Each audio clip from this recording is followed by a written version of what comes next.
So it's great to have Ajay Divakaran and Yi Yao from SRI in Princeton, New Jersey. Ajay will give a talk on, I guess, some of the recent work they've been doing with UW and some other universities on vision and language. And so Ajay is the head of vision and learning at SRI. He did his PhD at RPI, and then he went to, I think that was in the days of the startup business. So he did his wavelet compression stuff, went to a startup, and then got disillusioned, and then went to Merle in Cambridge. And then he came to SRI in 2008, and since then he's been there. And I remember Ajay was the first one at SRI to start a completely new thread on human understanding, what we call human understanding in HoloLens and here. And I still remember that, US had just gone in, not just, but for a few years they had been in Iraq, US Army.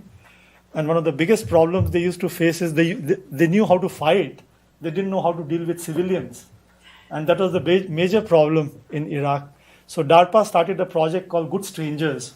How can you train people to be good strangers, in a strange land?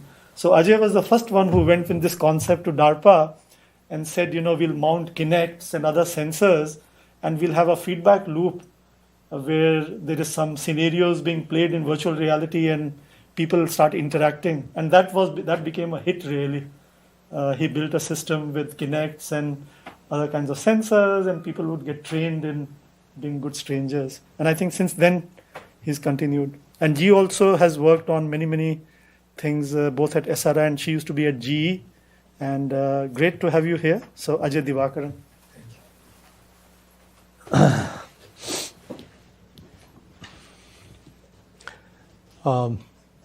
Thank you very much for that kind introduction. I should point out that Harpreet hired me into SRI, and he was my direct supervisor there for a very long time. So I'll start off by first talking just a little bit about SRI, and in particular the Center for Vision Technologies.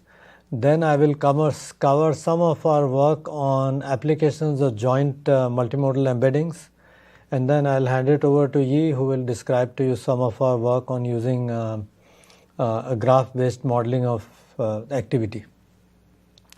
So SRI is a non-profit research institute. The business model is contract research. The clients are primarily government, but a reasonable number of private clients or commercial clients also. The model being that you incubate the technology with government funding and then over time transition it to commercial activity.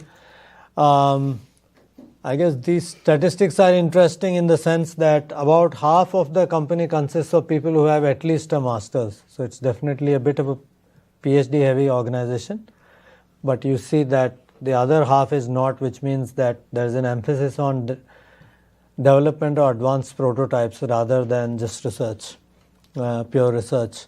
And there is all this, these are all the startups that have come out. The most famous one, I guess, is Siri on the iPhone. So now we are in the Information and Computing Sciences division. It has 4 labs, and it is, you can say it's a sort of microcosm of SRI at large, very similar composition of skills and so forth. And I'll jump directly to the Center for Vision Technologies. So one big claim to fame we have is that the 10-yard line in football was developed. So this Harpreet has himself presented this slide many times, so it kind of feels strange showing it to you folks. And we have about 80 plus people. This number might be off. I think it's gone back up now. It's some 87, 86 or something. Yeah. And so now, currently the work, here are some examples. So one is the GPS denied navigation activity, augmented reality, and then at the bottom right is the human behavior modeling that Harpreet was referring to. So it started off with that project, and it has now been parlayed into the driver behavior modeling for Toyota's concept car. So it will be featured in at the 2020 Olympics as part of Toyota's. And then on the left there we do typical video retrieval, which to this crowd I don't have to explain. This is another way of looking at the technologies. So intelligent. There are some technologies under intelligent mobile platforms, human understanding, human interaction, and then multimodal data analytics and machine learning. What's happening is that in the process of developing these technologies, we are also developing certain core machine learning techniques. And offline, I'll be happy to engage with you on those. So this is the org chart. And let's see. Yeah. So there are 4 managers here who report to me, and so Mohammed Amar does some, I'll just give you some sample projects. So he does joint computer-human storytelling under a DARPA program. So that's why he likes to call it creative AI. Amir works on the human behavior understanding, in which he is working on both driver behavior and also on human-computer dialogue management. He works on multimodal analytics, both of ground imagery as well as overhead imagery. We work for government clients. Overhead imagery is an important part of what we do. And Nick is a systems person. Now, what I will do is just play, since we mentioned the what's happening? No.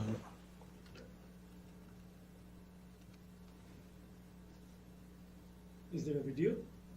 No. There's the video over here where I'll just show these couple of videos.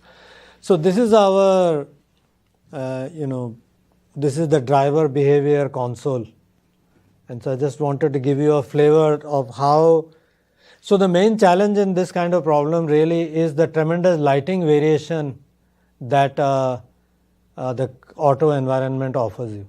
That's the absolute biggest challenge, right? Because the variation is just immense. And so Amir has developed pretty strong, what we have is way beyond this, but it's not ready for public release. And then on the other side of this is the full body behavior, which is what we developed in that project that Harpreet was referring to, which is, we're looking at facial expressions, gaze, posture, gestures, and also speech tone. So we do some amount of audio also in this lab, and you will see later we do some text. And then we are also interested in interaction between individuals. So for example, on the left we have looked at children doing pair programming. On the right, people building a tower, playing a tower game together. So this was all done. That stuff was published at the Learning and Knowledge Conference. This was published at IJCV, for example. So in addition to the real-time work that I showed you, this part of the talk zeroes in on our social media analytics work. So this is something I do with my young colleague Karan Sikka. This is like of those 4 groups, this is yet another group where basically just the 2 of us. So our interest in social media analytics from the government side comes from detecting people who are trying to recruit for extremist causes, right? And so we look for extremist content, extremist behavior, and so forth. That's why the government is interested.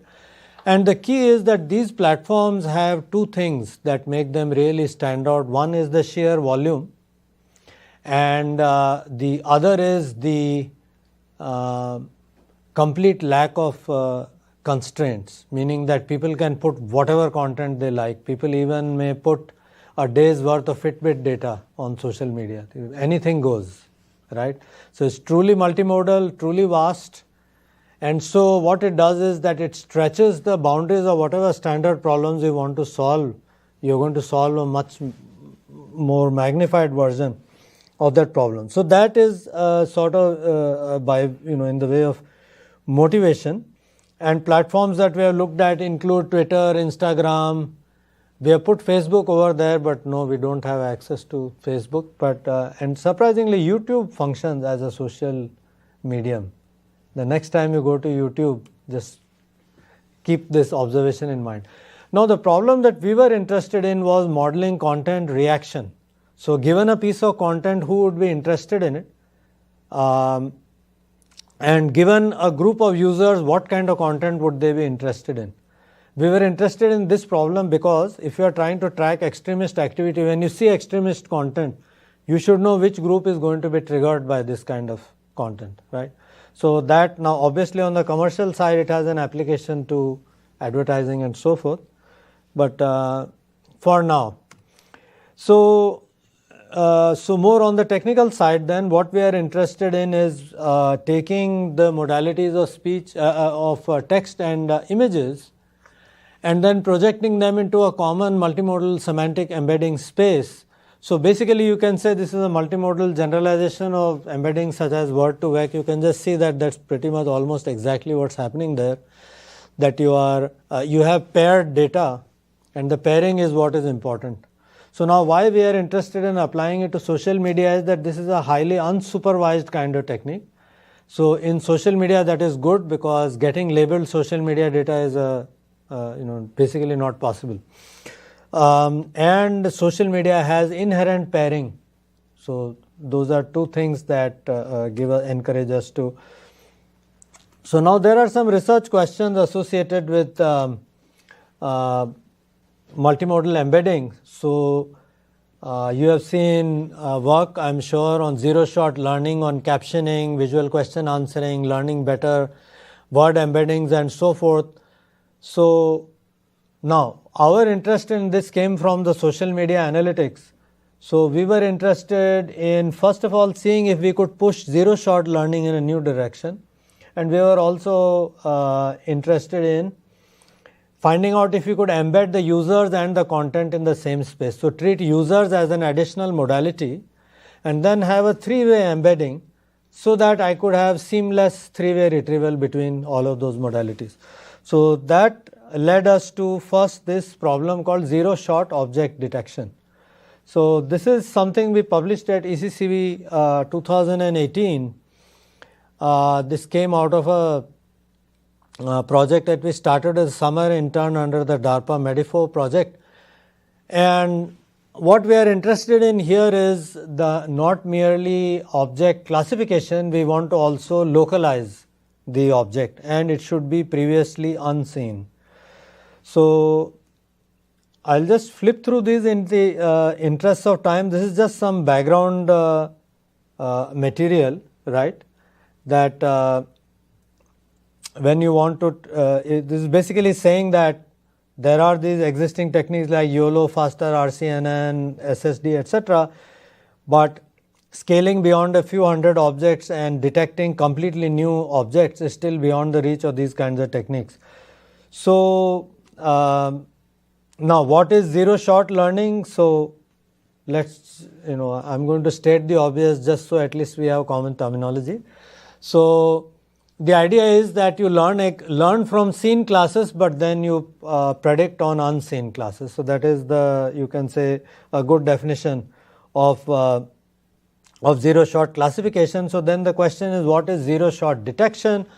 So this illustration is telling you what that is.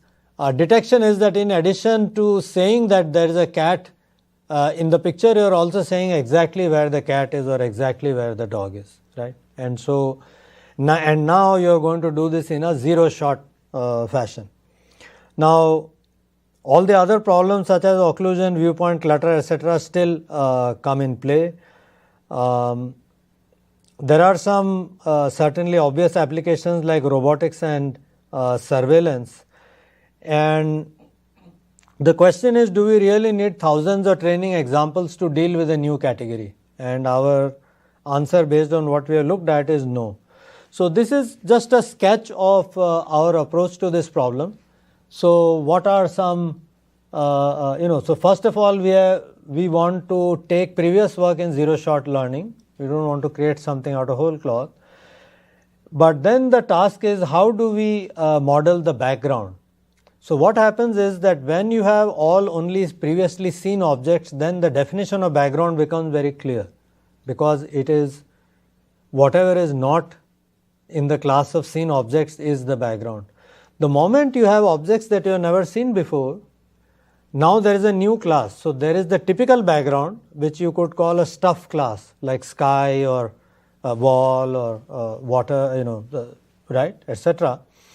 But now you have a class of objects that you have not seen before, and that may also merge into the background. So that presents a bit of a challenge, and you will now see how we have dealt with this kind of problem as we go forward. And then what we have also done is that you will never have enough training data, that is for sure, for any problem of this nature, just because it is so big in scale. So what we have done is we have explored this business of dense sampling of the semantic space. So wherever you are certain of what you know, what you do is that you try to sample close to that and make, so even though you don't have label data, but you try to sample over there and try to make the embedding very dense around that particular location. So now, what is our baseline method? We use this RCNN architecture, but that's really not the point. I mean, you could use any other architecture also for this kind of method. And we are just showing you some sort of, you can say, already some result where what we have done is we have carried out training on the seen classes. And then when we test on the unseen classes, so shoulder and skirt were part of the set of unseen classes, and you see that this actually does in fact detect the skirt and the shoulder, presumably because in the word embeddings there was enough similarity seen between, say, skirt and shirt, or proximity between shirt and shoulder and so forth, and then there was some joint learning of the visual attributes as well, which managed to give you this kind of result.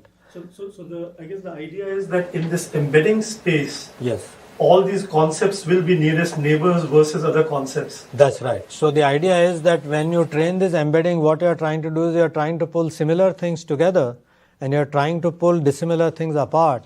So you are depending very heavily on the pairing. If you did not have paired data, this embedding would not work.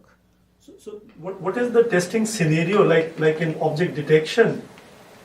It's basically bounding boxes being done, right? In this case, when you say testing on unseen classes, is it exactly the same? Yeah. Mm-hmm. There are bounding boxes and they are being labeled. That's right. There are bounding boxes, they are being labeled, and then you say that, okay, I was able to see that there's a skirt there, even though it was not part of, I didn't train on skirts. Now on the lighter side, at another place where I gave this talk, this young lady in the audience pointed out that that's not a skirt, that's a dress. So yes. So what I always say is that that's a reflection of the gender composition of the people who made this algorithm. And the sizes of the bounding box are basically whatever these networks generate in their proposals. Yeah. Yes. Okay. That's right. So they're both bag of words and bag of boxes, right? So there is no structural information embedded into the system right now. So what would prevent, let's say, shoulder getting detected as skirt and vice versa? Because there's a lot of similarity. It's architecture. No, that is very true. So partly with these deep learning systems, you can come only so close to giving some kind of an intuitive answer. After the fact, I could try to tell you that somehow, this fabric needs to be a bit floppy, and, overall the nature of the relationship between fabric and skin with lower body attire is different from upper body attire. So if you have enough of training data, that kind of thing will be learnt. But having said that, I'm not telling you that that is the answer to the question. It's an educated guess, I would say, frankly. Yeah. So that's the general idea. Now here are some mathematical details here, that what you are doing is you have first you first trained the embedding in advance, and now you are projecting it using the linear projection, And then what you are asking me, right? You are taking the box and then comparing it to the label. So basically it's a box by box result, as it were, right? And then what you are doing is you are pushing embeddings for similar boxes and class labels. You are trying to ram them together and so forth. So now the interesting part comes in, which is one of the innovations in this approach, which is what allowed the solution to the problem. So what detection models with a fixed number of classes do is that they will add an additional background class, and that's like some kind of container class that just takes care of whatever is not in the scene classes. This is not like that. So when we try to just use a single background class, we end up not getting very good results in certain cases. And the reason for that is that these previously unseen objects merge into the background. So they get classified as background and they are not seen at all. So what we have done basically is come up with a way that assigns latent classes. So it allows us latent classes to emerge. So these are not labeled, but what you do is you make a distinction between background areas that are just stuff and background areas that actually correspond to some latent classes that may or may not correspond to previously unseen objects. So once you do this kind of a thing, we find that we are in fact able to get better results. And now in the densely embedded space, what we are doing is, the issue is that you have this embedding space can be very sparse. You have no control over the density. And we all know that any kind of interpolation method will work well if it is being done in a dense region. You want the points to be dense. So what we have done over here is basically we have augmented the training data set with just additional classes where there is no overlap with the unseen classes. We do our best to not cheat. And but then what you are trying to do basically is you are trying to take whatever areas you know and you want to pack them with more data so that those areas become denser. So now what we have done is that we have worked with the MS COCO and visual genome dataset, and now we did this split, right, where with MS COCO we had total of 65, so 48 seen and 17 unseen. Visual genome has more classes in it, and we see an immediate consequence of this. Now these are some more details, but I think in the interest of time I can skip some of these details. But the idea basically is that this is sort of, you can say, our experimental framework. This is the framework that we are using to run these tests.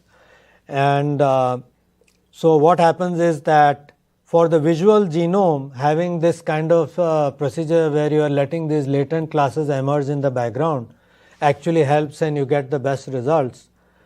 That is not quite evident in the MS COCO case, and that is our theory is that is because in visual genome you have a larger number of objects. Presumably when you have a larger number of objects you present a greater challenge, and that is when some benefit is seen for this kind of method of having a latent background classes and so forth. And so here is some more now. There are some good classes and there are some bad classes, and these are obviously you all agree with me that mistakes are more interesting than what you get right. And so when you look at this, so you see, for example, over here that it gets zebra wrong, and later on you will see it persistently called zebra. Something just somehow does not recognize zebras, right? Whereas it does, you saw that it's able to detect things like skirts and buildings and cakes, chairs, so forth. So yeah, this is a little more detail, but I'll skip ahead to some visual results. So the result, most of these results are as expected. I mean, for example, this result is fairly obvious. It is picking up a bus. My favorite result is this one. I had to, I made a double take with this one. I first thought it was a dog myself, but it's actually a cat. But this system thinks it's a dog. But that's good. I mean, Hongjiang Zhang used to be with Microsoft, and he once told me that when your system makes a mistake, you feel that, okay, it's real, it's not. So this is a fascinating mistake in the sense that I think that is the pointy ears that somehow this thing is learning, and it thinks that it's a dog, right? But for the most part, it's not bad at all. It's actually getting a lot of these things. Now here you see you had this question, right? Look, it made exactly that mistake. See, it thinks it's a skirt. It saw the fabric and skin boundary and it thinks it's a skirt, but it's not, right? So it does get those things wrong probably because the thing that you pointed out, there is no structural information captured. Now it persistently thinks that, it has found cattle over here. At some level, this is reassuring. In fact, later on, you will see we have tried some metrics where what I encourage my folks to think about was that you think of an ontology and try to look for similarity one level above. So probably mistaking zebra for cattle is not as bad as mistaking zebra for a doorknob. That's a much more serious mistake. So there are levels at which you can test how well this kind of technique is working. All these categories were not there in the training data. No. None of them were. Were there any cases where they were overlapping in the two data sets, but somehow the domain would be very different, right? Like, let's say the cats. To my knowledge, not. No? To my knowledge, not, but I'd have to go back and check that. If you would allow a few labels, will zebra count as a second one? If I allow a Few labels. Oh, right. So that's a very good question. I have wrestled with that all the time I work with machine learning, and what I have found is that it's kind of hard to say. I mean, Karan tried some top K type experiments, right? We did get some results like that back there, yeah. But it's also possible that, what you're calling unseen concepts. Yes. What you're saying unseen is in the visual domain, but they are there in the text domain, right? No, absolutely. Yeah. So they are not unread. They are unseen, but they are not unread. So zebra might not have been there much at all in either one of them, in which case it goes off course like this. No, but it's still fascinating that it somehow thought it was cattle. But again, I won't read too much into that. Who knows, what it latched on to, we don't necessarily know. And this actually gives us the cue to ask another question. So how do you judge the success of an embedding? Because that's our next problem here.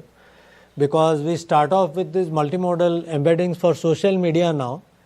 And the reason we are interested in an embedding is that we want to solve the problem I mentioned earlier, which is that given a piece of content, who would be interested in this content? Given a user, what kind of content would they be interested? We are interested in solving that problem. And so, yes, we can certainly, if we had a joint embedding, that would be very nice. And now, why are we interested in this kind of thing specifically? There's another reason also, like I was telling you earlier. There is absolutely no constraint in social media. Absolutely anything can pop up, and so you need to deal with that. So it's a much harsher environment than relatively domesticated environments such as MS Coco or VGG. So that's what we are interested in over here, and so we come up with this kind of embedding technique where what we are doing is we are using images posted by the user as a stand-in for the user. So we really are not, obviously you have to take some user attribute and use that as a stand-in for the embedding. You don't literally embed the user. So in this case, what we are doing is we are just taking the images that the user has posted and then embedding those. So we are using the same framework as we did earlier, but now we are attaching this user label with that image so that we are maintaining it as a separate modality. And so now I'll play you a video of this demo. So now what this allows you to do is carry out a 4-way retrieval. So what we have is so we have text, we have users, we have images, and then we have also done some unsupervised clustering of the users, right? And so we have user clusters also. Again, what we do is that we use an image as a stand-in for the user cluster, and we are able to embed user clusters also in the same framework. So what this allows you to do therefore is that you can retrieve based on text, you can retrieve the other 3 modalities, right? So what has it typed over there? I can't read the thing, too small. Yeah, it says Amazon rainforest, and so you get some images related to that. You get the users who are interested in that kind of topic and so forth. And you can go all over the place. I'll play you that video in a moment. And so there are some details here on this slide on how the embedding, what kind of metrics are being used and so forth. Now what we have done here is we have taken 1 month of Twitter data, right? And we wanted all this to be unsupervised. So what we did was we collected 1 month of Twitter data and we took the top few hashtags, right? So we just chose some arbitrary number and said because we wanted some density to the data. If there's a hashtag with just one entry, that's going to come in and just sit there, right? So we got that. So we ended up with about 10 to 12 million tweets, about 1 million images, and 40,000 users. These are a month's worth of data, and it's surprising what this kind of thing actually ends up learning. Now, this is where we carry out the kind of experiments that you are talking about, where what we do is we use ranking and we try to figure out where, whether the rank makes sense or not, and just as a sanity check.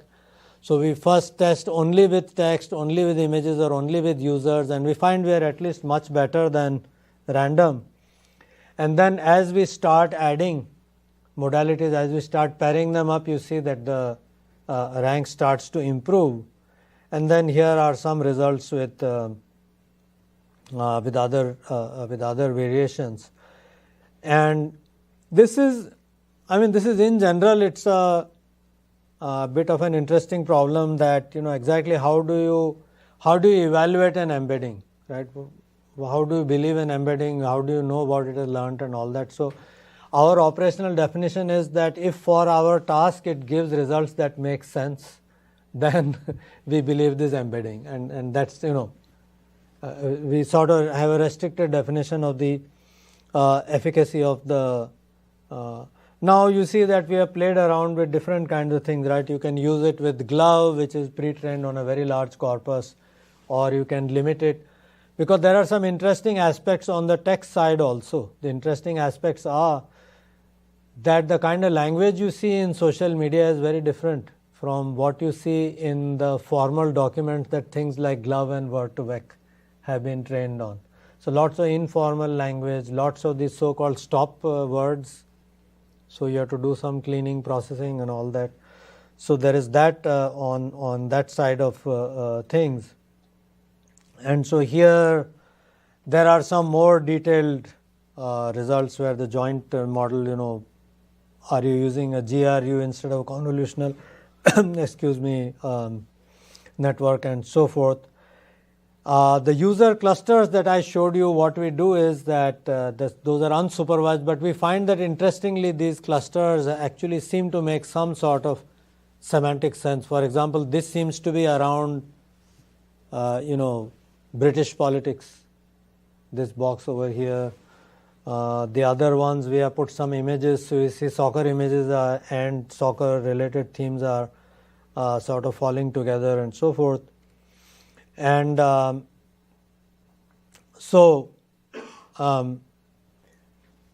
basically what we are doing right now is we are trying to write all this up, and then the ECCV part of course is done now, but this part with the social media, this will we are waiting for the right kind of forum to publish this.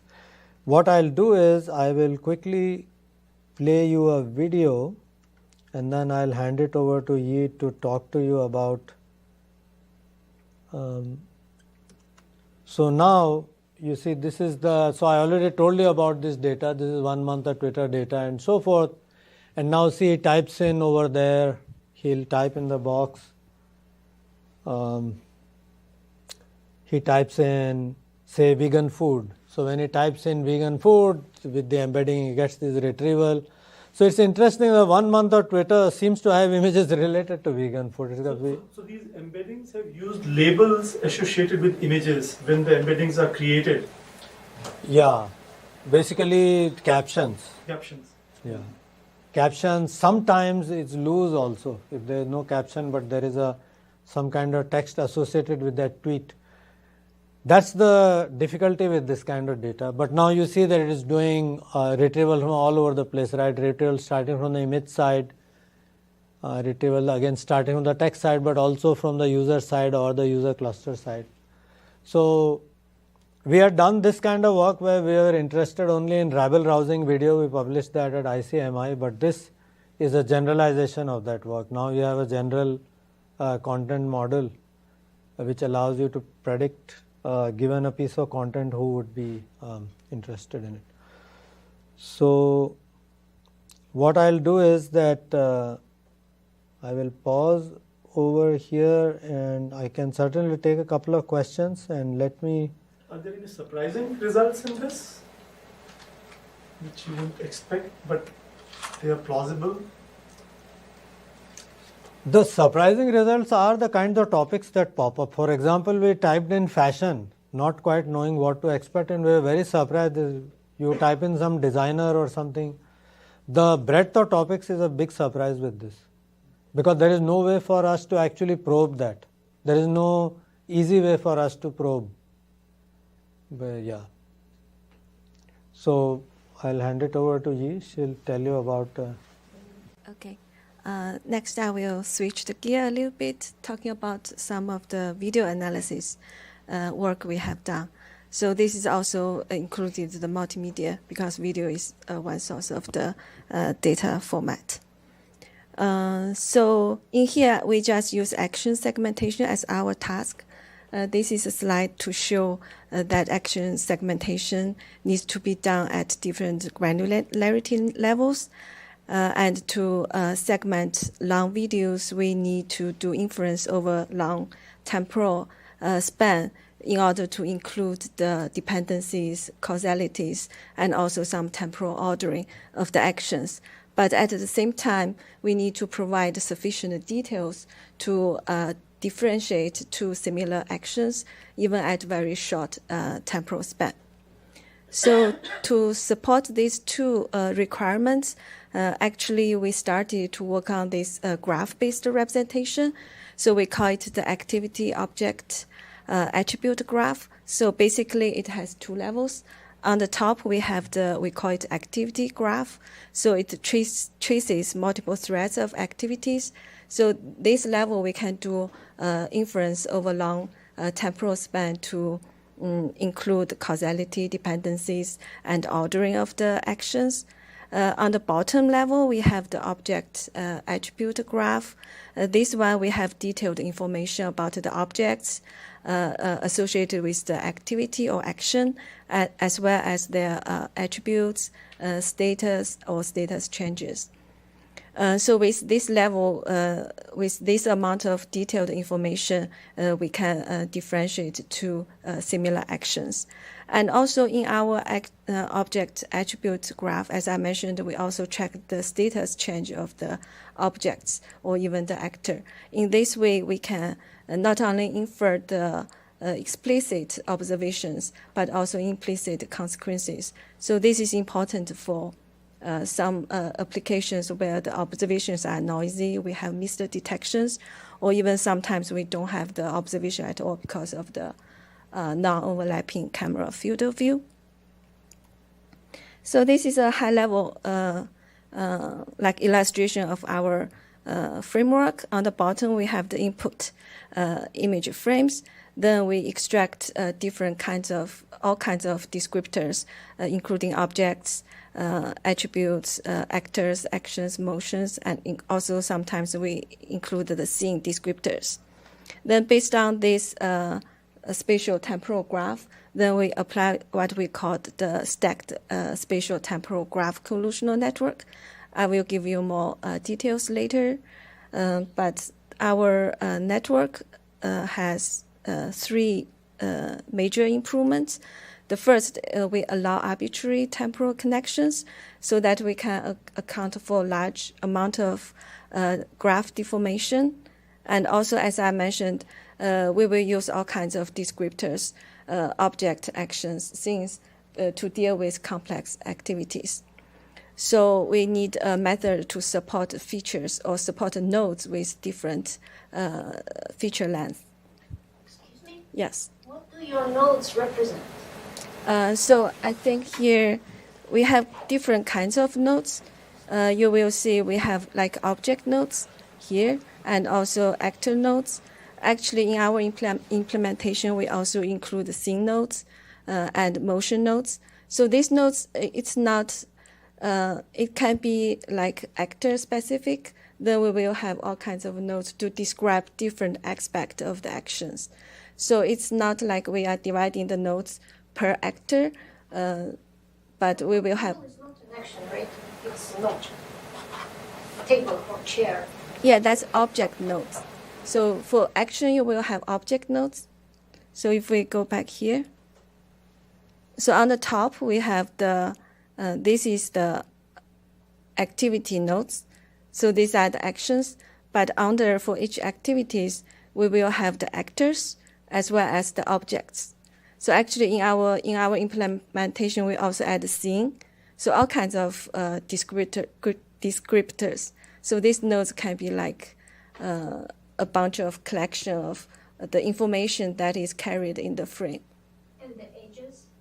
The edges, we have two types of edges. So as you can see, the solid edges here, we call it the spatial edges. So this is just connect the, some of the edges connect the activities to the object. This will specify the role of the object in the activities. So the dashed edges, we call it the temporal edges. So this is connected across frame. So we also, because in the surveillance scenarios, sometimes the cameras will not have overlapped field of views. So the red ones is still the temporal connections, but that is sometimes we may have missed detections or even don't have continuous observation of the object or the actor. So these are the edges for the graph. You have a bunch of algorithms that extract for you all those, right? Yes. Yes, I will, in the experiment, I will show you what kind of algorithms we use to extract all the descriptors of the nodes. Okay, then back to this. On top of that, we use this hourglass structure to improve the generalization, performance, localization accuracy, and also be able to handle the spatial temporal at different scales. So I will have slides for these three improvements in the following slides. Actually, can you explain one more thing? So what does the arrow mean? So from the image, some features are going to get computed. Yes. And something is going to get updated, right, at the nodes. Yes. What gets updated? So the feature describing the nodes will be updated. So each node is a vector, real-valued vector. Yes, each node is represented by a vector. So these nodes are basically like random variables. Like they are basically, this whole thing is kind of like a graphical model, right? Yes, we use this graphical model so that we can do longer-term inference, but as well as the graph carries the sufficient detailed information of the object's attributes so that we can differentiate like similar actions at short temporal span as well. So this is a graph representation. So actually, I should make it clear that we do use some algorithms to extract descriptors from the frames. Then we construct the graph. Then we use some graph convolutional network on top of this graph to do the action segmentation. So it's not like end-to-end, just use one giant neural network. So we use some neural network to extract the descriptors, then construct the graph, then do the graph convolution on top of that. Yeah, so this is just some background information about graph convolutional networks. So actually our idea comes from the spatial temporal. So in a graph convolutional network, the convolutions are operating on the vertices and the edges, both? No, for the original implementation of the graph convolutional networks, it's only on the nodes. Okay. So it only propagates based on connection of the edges. Okay. But the later implementation, they do consider the edges can have features as well. You can propagate the nodes descriptors as well as the edge descriptors. But for our implementation, we use the original And then implementation. from one layer to the other layer, the graph topology doesn't change? Yeah, that's the limitation of the original graph convolution network. So here we kind of still follow the graph needs to be fixed. It's not a dynamic graph. Okay. And the dimensionality of each feature is the same. No. No? I'm sorry. So in here it is, but in our implementation, because we use all kinds of descriptors, we cannot allow that. So we actually generalize the computation so that we can handle nodes with different feature lengths. I will come to that point later. Well, it's just an idea of convolution on graph is novel to me. So. Yeah. So actually, yeah, the edge actually is the matrix of the features. That's why you do need the features for the node to have same length. But I will show some workaround to solve the problem where the nodes have features of different lengths. So for the original spatial temporal graph convolution network, it is used for the skeleton-based action recognition. So again, there are two major limitations. So in the original implementation, for the temporal connection, it actually degenerates to the grid-like data structure. It only allows the connection of the same joint cross consecutive temporal frames. So that's why their spatial temporal convolution equation, we only see the spatial adjacency matrix, but the temporal adjacency matrix degenerated. And also the features, as you mentioned, the features, they use fixed lengths. So actually the feature itself is very simple, only the XY location of the joint as well as the confidence from the, I believe is open pose output. So with these two limitations, the original spatial temporal graph convolutional network cannot handle the complexity of our our graph representation. So again, back to the first improvement, we want to use arbitrary temporal connections so that we allow different graph deconvolution, including newly detected objects, missed detections, including objects and activities. So basically, we have two layers of the graph convolution. The blue one is the spatial graph convolution, and the green one is the temporal graph convolution. By adding the the temporal adjacency matrix, we can handle the connections in the temporal axis with different graph deformations here. So for features with varied lengths, actually, we kind of designed two solutions. On the left-hand side, this is a very straightforward implementation. So we just add a shallow layer of the network to map the features of different lengths to the same length. So this is a very intuitive implementation. But on the right-hand side, and this is the implementation we later used on the Scarce dataset, actually, because the nodes itself, some of the nodes actually may have the same length, so we group those nodes together, then map them to one spatial graph convolutional network. So that's why we have several spatial graph convolutional network. The output from the spatial graph convolutional network will have the same length. Then we can put them, input them to one one temporal graph convolutional network.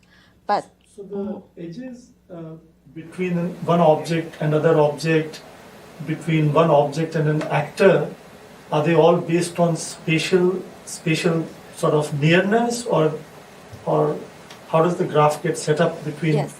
So this for multiple objects, we kind of build the object to activity based on the closeness, the proximity of the object and activities. Mm-hmm. So, but yeah, but here I think we do have problem because when we group the spatial, group the nodes with the same length together, then put them into one spatial graph convolutional network, we did not consider the connection cross group. Actually, we put that connection, model that connection in the temporal graph convolution network because our temporal graph convolution network can handle arbitrary connections. So this is kind of the design tricks behind it. Yeah, so that's what seems to me weird because these edges, they're very important for your final result. So I would expect your network to optimize them somehow. Like the connections between actors and objects will define the action, right? So actually, when we construct the representation, we consider that which nodes should be connected. So that is the current implementation. I agree we can be more dynamic about how to construct the edges. So actually right now we are working on some attention mechanism. So yeah, so that we can, we just do not assign connect or not connect. We assign some attention so that we have some dynamics. Yes, I agree that this is a very good point. For this implementation, we do not have that, but we are working on improvement to have the edges more dynamic. So intuitively, what you're currently doing, you're trying to find correlations between these graphs temporally, right? Mm-hmm. That's what you are currently doing. You assume that your graph representation is correct, and you're just trying to correlate between these structures. Yes, it's kind of because if we just use one network to do that, when you go into higher level, or when you go into like longer temporal span, you lose the details of each individual actions. So in this way, we kind of can do the inference, as you said, kind of just get the correlation like frame by frame in a longer term. But the graph itself at the spatial connection, it also carries the details for the actions. That is kind of the improvement we see here. Your hand might be modulating your audio, your hand movement. You might want to clip the mic. Sorry for this. Okay. Okay. So some pros and cons. For the naive implementation, again, when we map the features to a common length or common space, we may lose information. But the network architecture is simple. Then when we use the more advanced ones, we reserve the information we need, but the design is more complex. Then the third improvement we have is the hourglass architecture. So we borrow the idea for the hourglass architecture usually used for the convolutional layers. So, but we do have some like careful architecture design I want to point out. First, for this application, since we want to do the action segmentation, so we only need the segmentation at the temporal axis. So that's why when we do the encoding, we have the feature pooling on the graph. But when we do the deconvolution, we do not blow up to the original graph dimension. We only care about the temporal resolution. And also when we do the convolution and deconvolution, we also need to adjust the spatial temporal adjacency matrix, the dimension of those matrices accordingly. Okay, some results. So we test this network on 2 data sets. So one is the CAT 120. This may not be that like famous, but we choose this since this data set, they give us some pre-computed features so that we have fair comparison with other methods. And the second one, we use the charades. Oh, yeah. As you asked, these are the networks we used to compute the descriptors for the spatial temporal graph on charades data sets. So for the CAT 120, we compare with the state of the art. We were able to achieve about 4 improvements in the F1 score. And also for charades, when we use the VGG as our backbone network, our performance is at the state of the art. When we use I3D, we are comparable to the state of the art, but a little bit lower than the best number. But the best number, actually, they already use the attention mechanism, which we are working on it right now. So with the introduction of attention or more dynamic graph, we believe our numbers can be pushed further. So here, I will just show some of the ablation studies. The first obvious one is to compare with just use the features without any graph architecture. We can see 4.06 improvement in the mean average precision. We also want to see whether the hourglass structure does improve the performance. Actually, we see about 2.5 improvement in the map. Actually, we also want to see, because I pointed out the limitation from the original spatial temporal graph convolutional network, we try to implement a vanilla version of that. But since the original algorithm is applied to the skeleton data, we don't have the complete replica here. But we do just degenerate our temporal connection to just to the same nodes across one time step, and also we just use one type of feature. For other nodes, we do not use hourglass, and we see 5.4 improvement. And next are some ablation study with different types of input features. Here we use one type of feature, 2 types, then up to 4 types of features. We can see the gradually improve the performance. We also tested our network with different temporal connections, because one of the improvement is to generalize the network so that it can handle arbitrary temporal connections. So actually from our experiment with different architecture, the optimal number of temporal connections as well as the improvement it introduced can vary. So our conclusion for the time being is that we do see improvement, but how to optimize the number of temporal connections, that is application and architecture dependent. I think with that, I just show some example results. This is the result from CAT 120 for action segmentation and the charades dataset. So for charades, as you can see, the ground truth is not only the action, but also action with some objects here. So I will stop here for any additional questions. So when you're measuring the MAP, you're measuring the IOU of the detected box? Yes. In time? Yes. Mm-hmm. Yes. Yeah. So do you have visualization with this box? Because like segmentation typically refers to coloring pixels, right? Or yes, for the segmentation, the action segmentation means the segmentation at the temporal span, not at the spatial. Okay, but you cannot localize the particular motion to some special location in the image? For the current network, no, it's just localization in the temporal axis. So it's not the spatial semantic segmentation. It's action segmentation in the temporal axis. So we only see. You have particular features that contribute to this tag eventually, right? Yes. And these features have locations. Yes. Yes, you are right.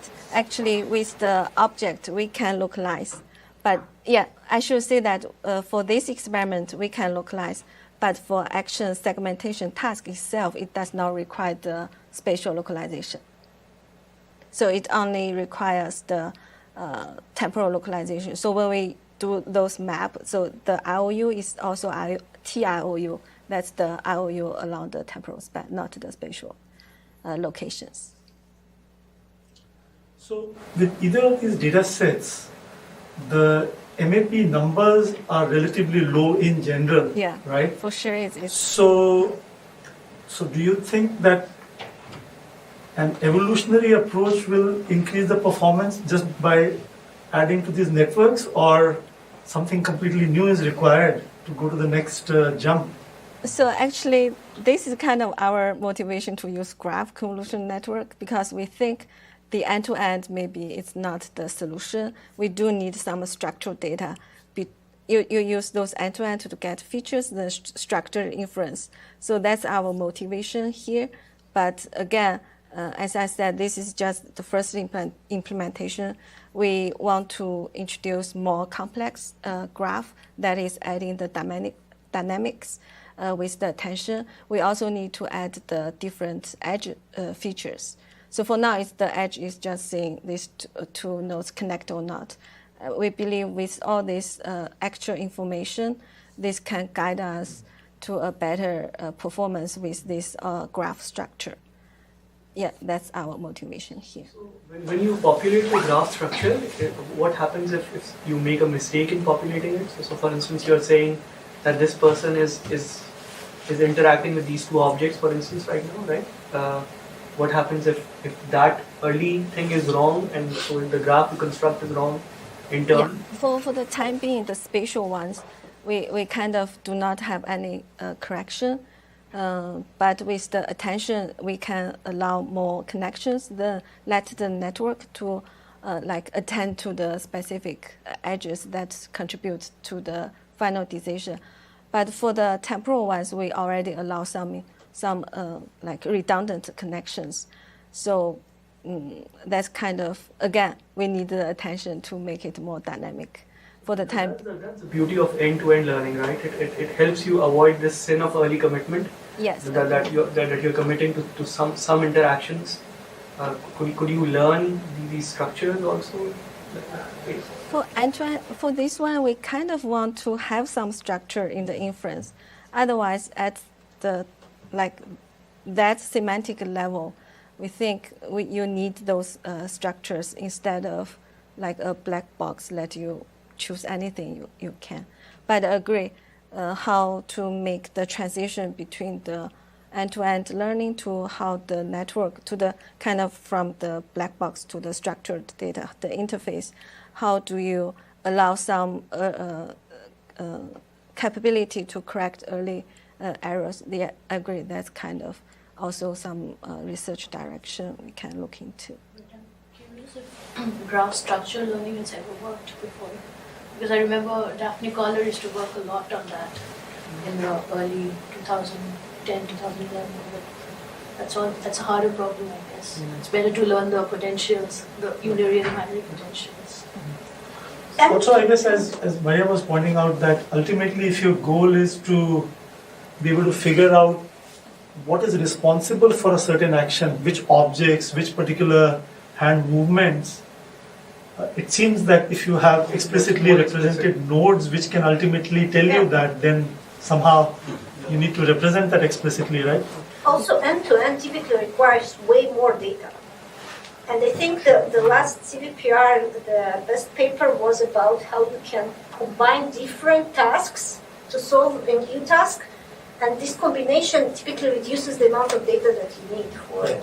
I think it came from Taxonomy paper. Yeah. Yes, this one. So it actually makes sense to separate, but it also makes sense to take care of errors. If you have very high correlated errors, then you are screwed, right? Yeah. If you have some outliers, then probably your attention model can figure it out. I also have a question actually, maybe we're having a discussion. So couldn't you do everything you did here with a CRF on top of a CNN? What is really the difference? Yeah, actually, I understand CRF, so I'm trying to really understand conceptually what is. So the CRF could be again a fully connected graph. yes.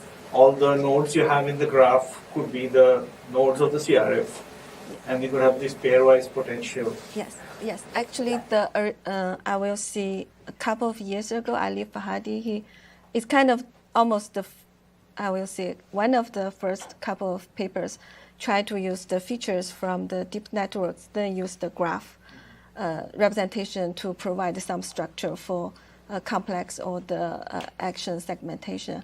I will see based on all this kind of development of the graph convolutional network, I will say it's kind of more powerful. It learns more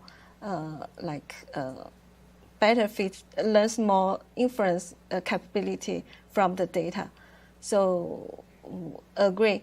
Yeah, we did not do comparison with the original paper. Yes, these are all the deep learning based methods, I will say. Yes, but I believe some of the paper did do comparison with the original deep feature plus CRF kind of implementation. The performance, the graph convolutional network outperforms those methods.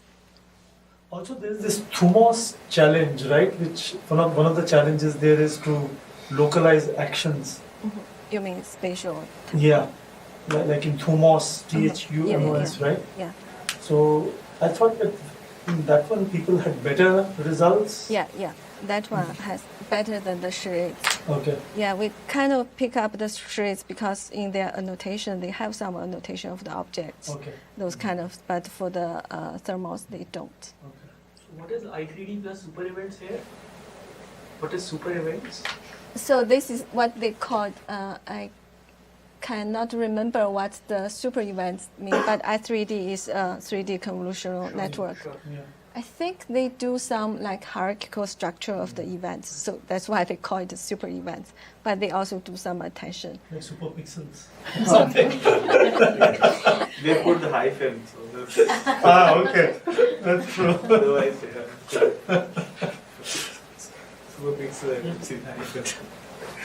Actually, it's interesting you should mention that type of thing. So the other work I showed you where we published it at IJCV and all that, there actually we had a generative network at the bottom and then a CRF at the top, in fact, trying to combine this discriminative and generative in one package, right? Okay. But our observation is actually quite parallel to whatever he has found also, that first of all the distinction between the reasoning part and this kind of part also is slowly getting blurred. There's one thing, and these structures also much more powerful than So graph convolution networks are also completely feed forward. There's no optimization and inference time, right? In the sense that graphical models you have to do. That's right. You have to solve the MAP problem to find the answer to some problem. Here there is no optimization, right? That's again the. Yeah, it's kind of just put it into the training. So it's everything is just directly regressed. Yeah. So Make it even more obscure. So my dummy observation is you do something with data, you do something with unaries, and you add either a graph convolutional network or you add a CRF to it and you get 2% point improvement. That's right. That's what we made. But that's what I'm saying, that evolution doesn't seem to help here. You have to have a revolution. when you have a CRF, you have to solve some argument problem. And I guess here, It's a here there is no optimization at runtime. It's just straight computation, right? Yeah, but you can put it that way. The optimization is done in the training process, right? You kind of learn. Yeah.